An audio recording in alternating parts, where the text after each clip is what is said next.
ओम नमो भगवते वासुदेवाय। हर हर महादेव। स्वागत है आप सभी का हमारे चैनल पर। आज के इस वीडियो में हम आपको सुनाएंगे आषाढ़ मास के महात्म के दूसरे अध्याय की कथा। अगर आपने पहले अध्याय की कथा नहीं सुनी है तो पहले अध्याय की कथा भी अवश्य सुनिए और आगे की कथाओं को सुनने के लिए चैनल को सब्सक्राइब करके बेल आइकन पर प्रेस कर लीजिए और आज की कथा अच्छी लगे तो एक लाइक करके शेयर भी अवश्य करिए। साथ ही कमेंट में अपने विचार भी अवश्य व्यक्त कीजिए। तो चलिए अब हम शुरू करते हैं आषाढ़ मास के महात्म के दूसरे अध्याय की कथा। ऋषि गणों की बात सुनकर परम पौराणिक अत्यंत प्रसन्न हुए और थोड़ी देर तक भगवान श्री शंकर का ध्यान करने के पश्चात बोले, वत्स, शौनक तथा अन्य ऋषिगण, आप लोग धन्य हैं जो कि आप लोगों ने ऐसा त्रिलोक हितकारी उत्तम प्रश्न किया है। सुनो, मैं आपके सम्मुख भगवान शंकर की वह कथा कहूँगा जिसके श्रवण करने से कली काल में समस्त पाप नष्ट हो जाएंगे। भगवान शंकर का ये चरित्र कली के पापों का नाश करने वाला, परमार्थदायक और वेदांत सार का भी सर्वस्व है। भगवान शंकर के चरणों में प्रेम करने वाला अनेक पापों को नष्ट करके परम पद को प्राप्त होता है। उनका यशगान करके लाखों मनुष्यों को मोक्ष की प्राप्ति हो चुकी है। मस्तक पर भस्म का लेप करके भगवान शंकर का ध्यान करने से अवश्य ही शिवलोक की प्राप्ति होती है। उनको नमस्कार करने वाले व्यक्ति पुत्र, पौत्र इत्यादि को प्राप्त करते हैं और भगवान शंकर के भक्त तमघात, हिंसा, मदिरापान और व्रत तोड़ने इत्यादि के पापों से अवश्य मुक्त हो जाते हैं। अतः प्रत्येक मनुष्य को चाहिए कि संसार का दुख रूप जानकर भगवान श्री शंकर का ध्यान करें। संसार का त्याग करने वाले, वेदों को पढ़ने वाले और माया से रहित मनुष्यों को भगवान शंकर का ध्यान करना चाहिए। संसार के दुखों से छुटकारा पाने के इच्छुक मनुष्यों को त्रिशूलधारी भगवान श्री शंकर का ध्यान करना चाहिए। शौनक इत्यादि ऋषिगण परम पौराणिक श्री सूत जी के ऐसे वचन सुनकर हाथ जोड़कर बैठ गए और फिर ऋषि मंडल की ओर महर्षि शौनक ने प्रश्न किया कि भगवान श्री शिवजी महाराज निर्गुण हैं तो सगुण रूप कैसे हुए, ये आप हमें बताइए। भगवान शंकर ने संसार को क्यों उत्पन्न किया और फिर वह स्वयं कैसे उत्पन्न हुए? क्या प्रलय के समय सिधार करने के लिए? भगवान किस प्रकार अवतार धारण करते हैं और अपने भक्तों के वश होकर उनका किस तरह से कल्याण करते हैं? हे भगवान, गुरु कृपा से आप भूत, वर्तमान और भविष्य सभी के संबंध में जानते हैं। संसार में आपके समान विद्वान और संयम आदि नियमों का पालन करने वाला कोई नहीं है। आपने भगवान से सब कुछ श्रवण किया है और सौभाग्य से हमारी आपसे भेंट भी हो गई है। बिना सौभाग्य के भला आपका दर्शन कहाँ प्राप्त होता है? प्रभु, आप कली के पापों का नाश करने वाली परमार्थदायक भगवान शंकर की परम शक्ति का वर्णन तथा पवित्र कथा सुनाइए। ऋषिगणों के ऐसे वचन सुनकर श्री सूत जी अत्यंत प्रसन्न हुए और बोले, हे ऋषिगण, जो प्रश्न तुमने मुझसे अभी किया है यही प्रश्न देव ऋषि नारद ने अपने पिता श्री ब्रह्मा जी से किया था और ब्रह्मा जी ने देव ऋषि नारद को जो कुछ बताया था वही मैं तुम्हें सुनाता हूँ, सो ध्यान पूर्वक सुनो। हे ब्राह्मण देवताओं, एक समय की बात है कि देव ऋषि नारद तप करने के लिए हिमालय पर्वत पर जा पहुँचे और पतित पावनी गंगा के तट पर एक सुंदर स्थान पर बैठकर मौन होकर बहुत दिनों में पूर्ण होने वाला तप करने लगे। देव ऋषि नारद के उग्र रूप को देखकर इंद्र भयभीत हो गया और उसने सोचा कि शायद देव ऋषि नारद उसके राज्य को हथियाने के लिए तप कर रहे हैं। अतएव उसने कामदेव को बुलाकर कहा कि मित्रवर, मैं तुम्हारी सहायता पाना चाहता हूँ। देव ऋषि नारद इस समय हिमाचल पर्वत पर गंगा जी के तट पर उग्र तप कर रहे हैं। कहीं वह मेरे राज्य को हासिल न कर लें, अतः तुम तुरंत ही हिमालय पर्वत पर पहुंचकर उनके तप को खंडित कर दो।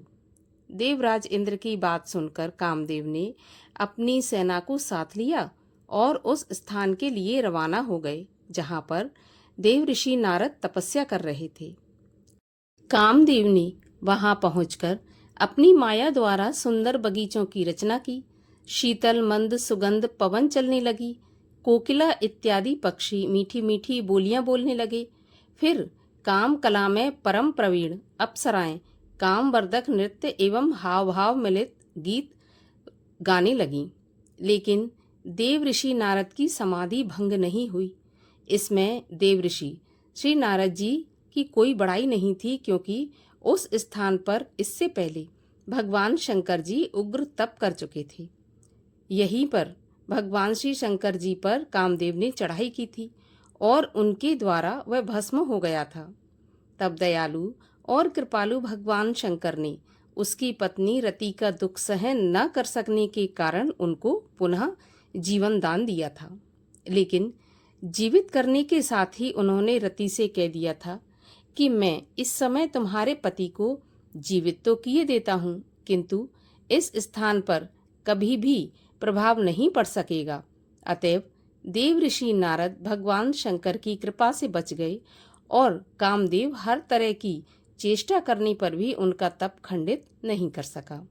कामदेव असफल होकर इंद्र के दरबार में वापस पहुंचा और जो भी कुछ बीती इंद्र को कह सुनाई।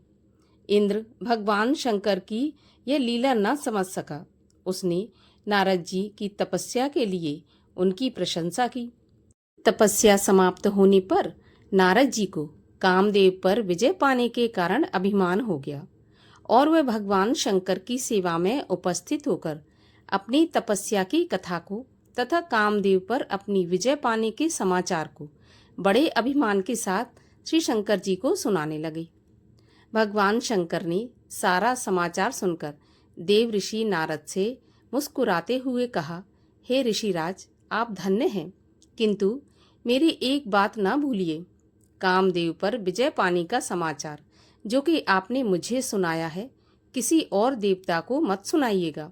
विशेषकर यह बात भगवान श्री विष्णु के पूछने पर भी उनसे मत कहना। सूत जी बोले, हे ब्राह्मण देवताओं, भगवान श्री शंकर जी ने श्री नारद जी का सही तौर पर पथ प्रदर्शन किया था, परंतु शंकर जी की बात नारद जी को अच्छी नहीं लगी। वहां से चलकर वह अपने पिता श्री ब्रह्मा जी के पास पहुंचे। उनको प्रणाम करके अपनी तपस्या की सफलता का समाचार तथा अभिमान के साथ कामदेव पर विजय पाने का सारा समाचार कह सुनाया। ब्रह्मा जी ने भगवान श्री शंकर का ध्यान किया और असल मामला क्या है सब जान गए।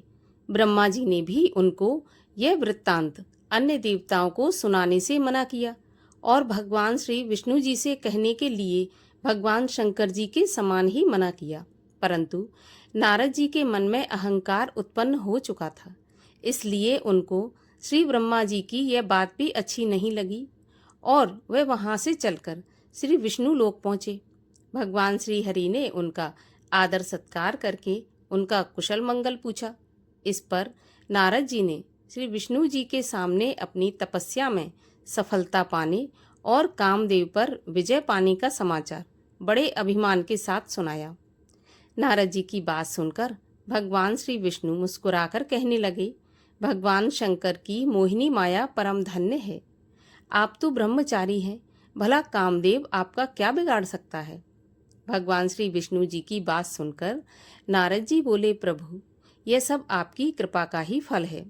इतना कहकर देव ऋषि नारद जी वहां से चल दिए। उसी समय भगवान शंकर की माया ने उनके मार्ग में एक बड़ा सुंदर नगर रच दिया। उस नगर के राजा का नाम था शीलनिधि, जिसकी पुत्री का नाम विश्वमोहिनी था, जो कि रूप और गुणों की खान थी। जहाँ कहीं अपनी इच्छा से घूमने वाले देव ऋषि नारद जब उस महानगरी में पहुंचे तो उन्हें मालूम हुआ कि आज महाराजा शीलनिधि ने अपनी राजकुमारी विश्वमोहिनी का स्वयंवर रचा है और वहां पर उस दिन संसार के कोने कोने से राजा महाराजा आए हुए थे। उस नगर में पहुंचकर जब देव ऋषि नारद ने स्वयंवर का समाचार सुना तो वह भी राजा के महल में जा पहुंचे।